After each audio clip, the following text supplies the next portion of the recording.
Je ne comprends pas pourquoi je reçois les injures. On dit, non, Georges, tu exagères, c'est toi le sorcier, c'est toi le sataniste. Je n'ai jamais reçu d'injures comme j'ai reçu en dénonçant Karouka.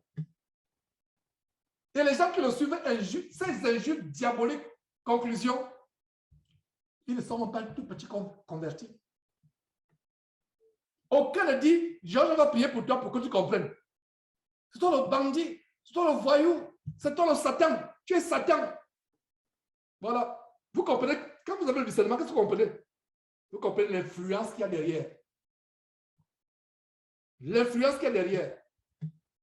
Parce que quelqu'un qui a été transformé, si quelqu'un, par exemple, s'attaque à moi et vous ne réagissez pas les insultes, c'est la preuve que vous qui me suivez, vous n'êtes pas converti. Quelqu'un s'attaque à moi, vous réagissez. Même réagir. Quelqu'un s'attaque à moi, ne réagissez pas. Pourquoi vous allez réagir? Vous défendez un homme. Donc, si vous avez réagi contre quelqu'un qui a attaqué Georges, même en disant que non, Georges a ça la ne défendez pas Georges. Défendez Jésus-Christ. Donc, si vous avez fait, repentez-vous aussi. Est-ce que vous voyez, même parmi nous, on se repentir. Il y a les gens de manière innocente, on dit non, Georges, vraiment, son évangile. Ne défends pas. Attends, tu défends Georges ou bien tu défends Jésus-Christ? Si tu défends Georges, c'est l'idolâtrie. Georges a remplacé Jésus-Christ pour toi, n'est-ce pas? Est-ce qu'on comprend la profondeur là où je vous amène? Si quelqu'un n'a pas compris, levez la main. Sauf comme l'homme qui a la main levée depuis. Si vous n'avez pas compris ce qu'il veut dire, levez la main, je reprends. Si vous défendez un homme, vous commettez un blasphème. Si vous m'avez défendu, vous avez commis un blasphème. Même de manière innocente, même en postant que non, écoutez, Georges, non, je l'ai connu. Non, ne défendez, laissez qu'on insulte votre frère. Laissez-les m'insulter. Si vous m'avez défendu, vous avez péché. On défend l'évangile de Jésus-Christ. C'est tout ce qu'on défend. Attaquez-moi, oh là là, mais attaquez-moi Jésus-Christ. Vous allez me trouver sur votre chemin. Insultez-moi, faites tout. Non, il n'y a pas de problème. Mais attaquez-moi l'évangile de Jésus. Moi, Georges, vous allez me voir sur votre chemin. Que vous soyez président de la République, que vous soyez Joe Biden.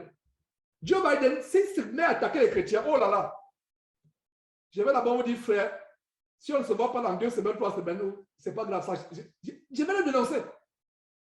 D'ailleurs, j'ai commencé à dénoncer. Si j'entends quelque chose, l'homosexualité ou bien, je ne sais pas, nos enfants qui sont en train de changer, ou je dénonce. Il y a une mairesse qui a dit une fois ici que toutes les vidéos, on avait une mairesse de Houston qui était lesbienne. Elle a disparu vraiment, elle ne sait même pas si elle a vécu. Elle est tellement puissante, entre guillemets, regardez la puissance du monde. Elle a pris un édit royal, la reine lesbienne. Elle dit que toute vidéo de tout pasteur qui dénonce l'homosexualité à Houston, quelles que soient les langues, si on vous détecte, vous allez en prison pendant plusieurs années. J'ai même dénoncé encore les plus belles. J'ai dénoncé, j'ai posté une vidéo en anglais. La vidéo avec le titre Adam and Steve, no, but Adam and Eve. Ça veut dire que Adam et Steve, non, mais Adam et Ève. Dieu n'a pas créé Adam et Steve, Dieu a créé Adam et Ève. Aujourd'hui, vous nous enseignez que Dieu a créé Adam et Steve. Non, ça n'existe pas. Ça n'existe pas. Un homme ne deviendra jamais une femme ne deviendra jamais un homme. Point final.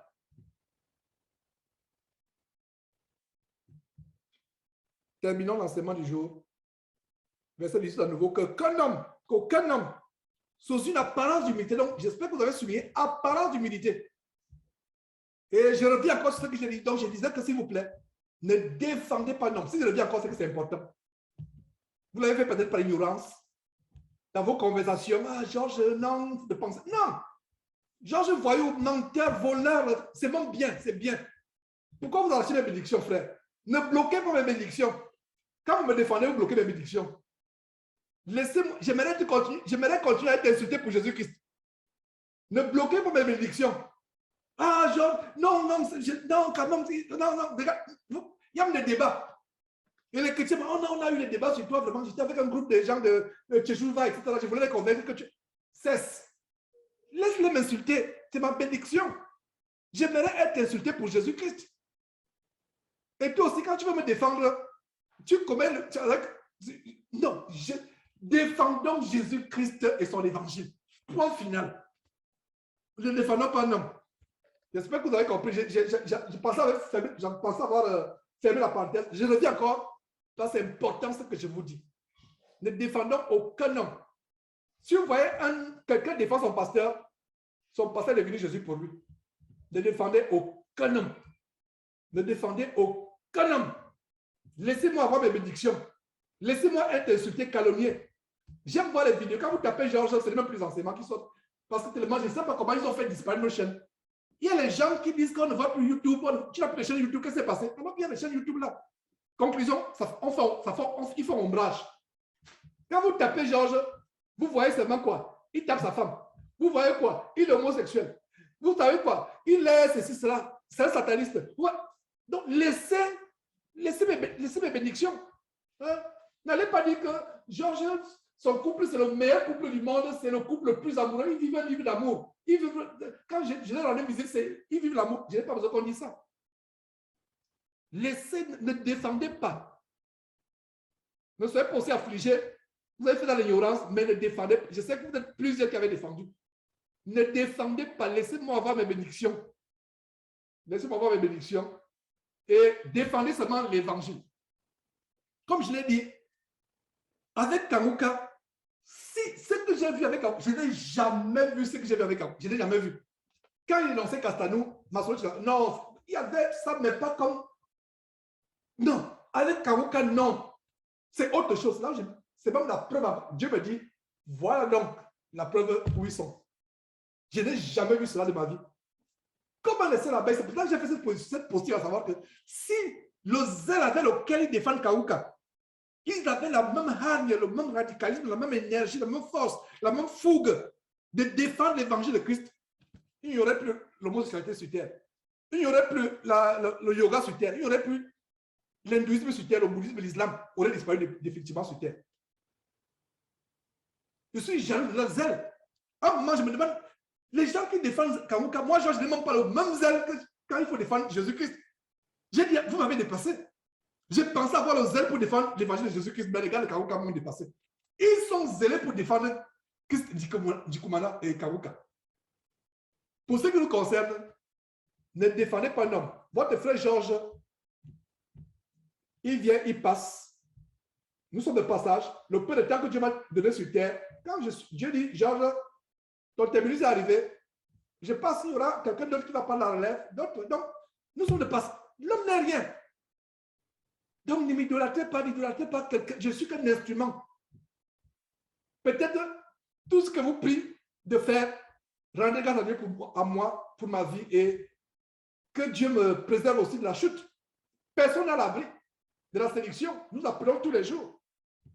Nous appelons tous les jours. Et je comprends que Dieu a voulu que je passe par le satanisme avant de bien me convertir. C'est pour ça que je vois certaines choses que beaucoup ne voient pas.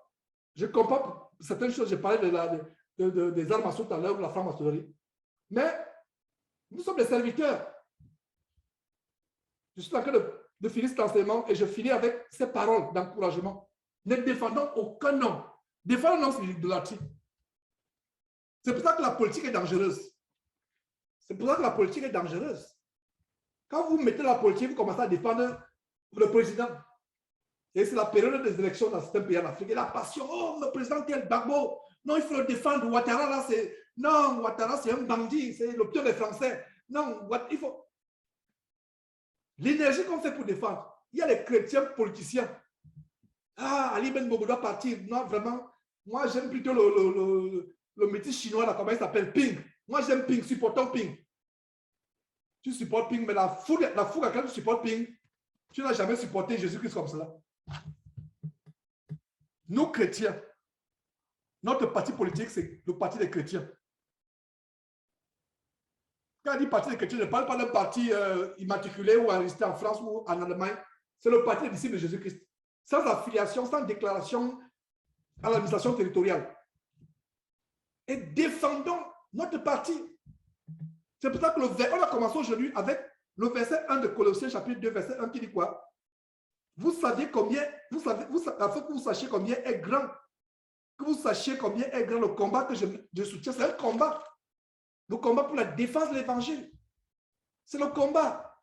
Et c'est un combat féroce. C'est un combat où quelqu'un peut finir par la mort même, tué à cause de l'évangile, mis en prison à cause de l'évangile, détesté, haï à cause de l'évangile. Et tout cela selon la volonté de Dieu.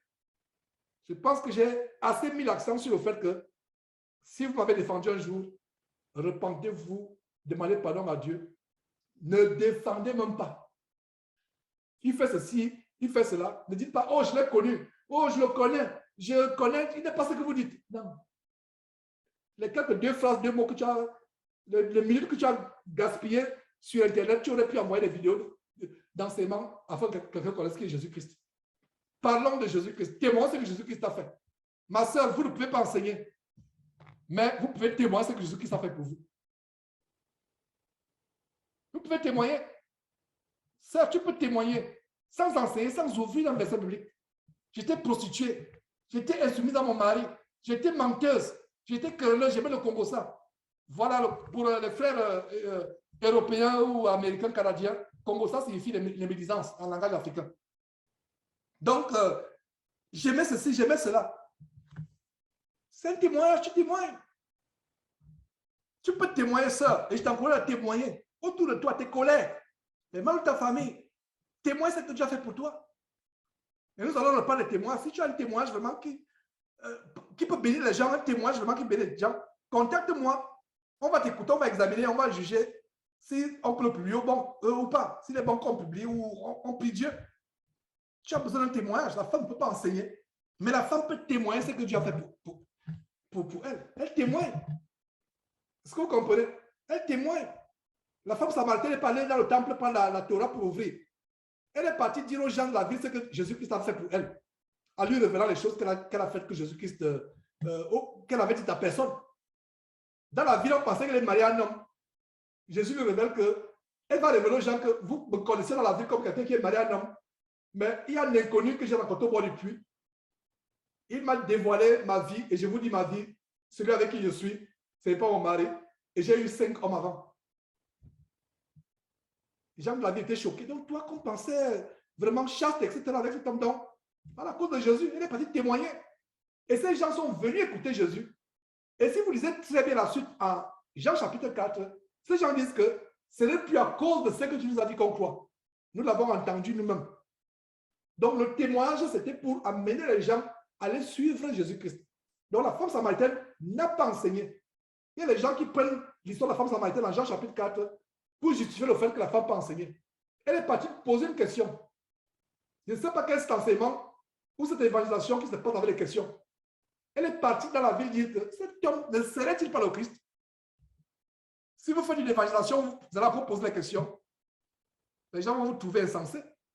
Vous venez nous parler de Christ et vous posez encore les questions si ce serait Christ. C'est terrible. Lisez bien votre Bible afin que personne ne vous détruise. Alors, terminons. Sont plus loin. Verset 18. Qu'aucun homme, sous une apparence d'humilité et par un culte des anges, voilà une autre sorcellerie dans le corps de Christ, le culte des anges. Et l'apôtre du culte des anges, c'est qui? Tatou. Je donne les noms pour que vous les connaissiez. L'angélologie, c'est une doctrine des démons. Où vous croyez aux anges, vous pouvez invoquer les anges. Jean s'est prosterné à 2 reprises devant un ange. Dans les visions célestes qui étaient montrées dans le livre de l'Apocalypse.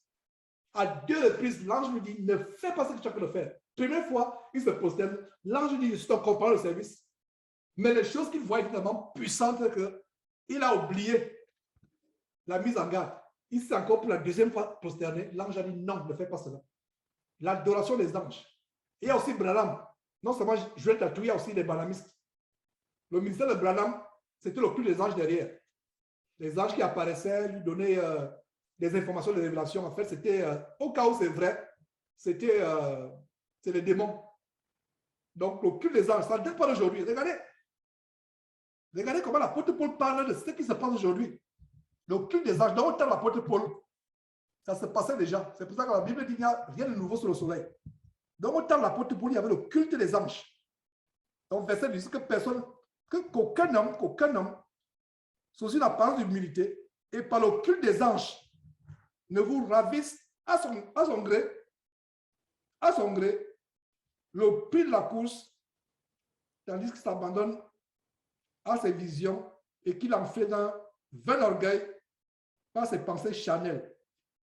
Ils ont la parole d'humilité, mais c'est le culte des anges et les doctrines des démons qu'ils enseignent.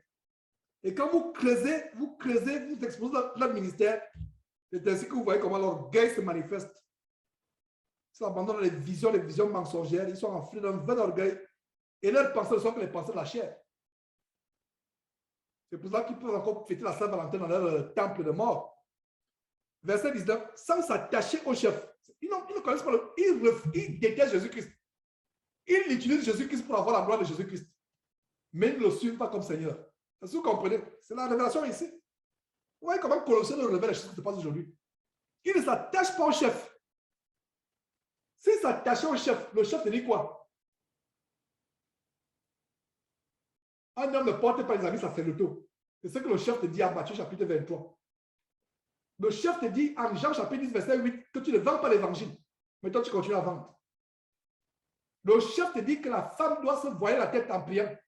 Tu laisses les femmes prier. Donc, ces gens-là, qu'est-ce qu'ils font? Voilà la relation sur les faux pasteurs. Sans s'attacher au chef. Voilà la relation sur les faux pasteurs. Ils aiment la gloire de Jésus, exactement comme les fils exorcistes de Séva, du sacrificateur Séva, qui ne voulaient pas de Jésus-Christ, mais ils voulaient tout simplement manifester la puissance en utilisant Jésus que Paul prêche. Voilà ce que les faux pasteurs font. Ils ne s'attachent pas à Jésus. S'attacher au chef, c'est suivre le chef pas à pas. Le chef n'a jamais conçu le temple. Le chef t'a dit que d'étudier ce temple dans 3 jours, il le rebâtira. Les disciples qui ont suivi le chef, qui nous ont précédé au 1er siècle, aucun n'a conçu le temple. Mais vous, aujourd'hui, vous faites des fundraising pour aller construire des temples. Ça, ce n'est pas Jésus-Christ. Jésus-Christ n'est pas dans un temple phénoménal. Lui-même, il appelle ce temple à l'Apocalypse les habitations de démons.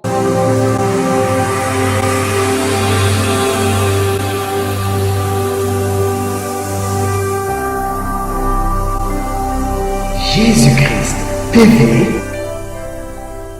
vous connaîtrez la vérité et la vérité vous affranchira.